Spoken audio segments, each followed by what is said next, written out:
The border wall battle is getting noisier and nastier as property owners in South Texas face off against a federal government intent on seizing their land.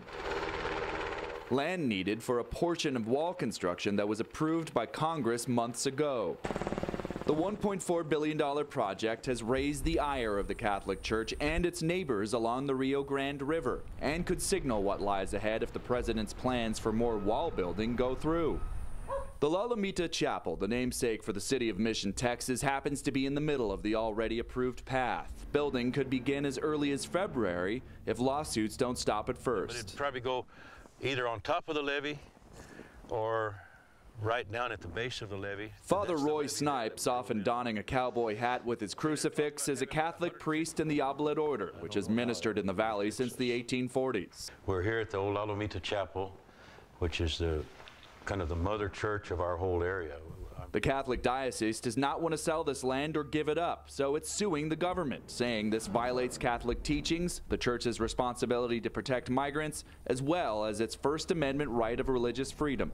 This serenity and simplicity of the place would be ruined. Much of the approved construction project will look like what you see behind me: asphalt, concrete, and massive steel ballards for a fence line. Though many in the valley say the price of this physical and visual immigration deterrent isn't worth the cost of heritage if the federal government takes private property by eminent domain.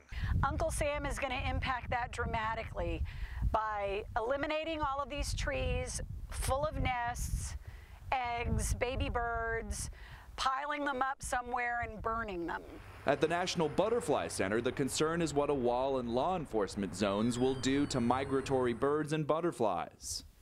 You eliminate the plant that is the reproductive basis for the butterfly, and you eliminate the butterfly. The center is a nature preserve and tourist magnet, and it's also suing to prevent the government from building here. Director Mariana Trevino Wright says the end result will be a concrete federal footprint on wildlife.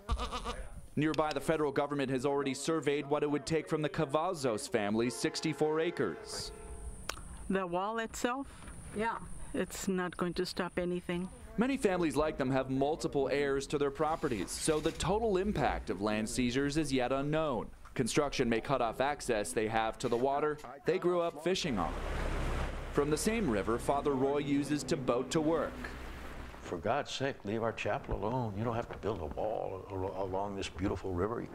If you're the smartest and richest and most powerful people in the world, can't you think of something better than that? The Oblate missionary also rents land from the Cavazos family, so his own house and the community's house of worship could be behind a barrier too.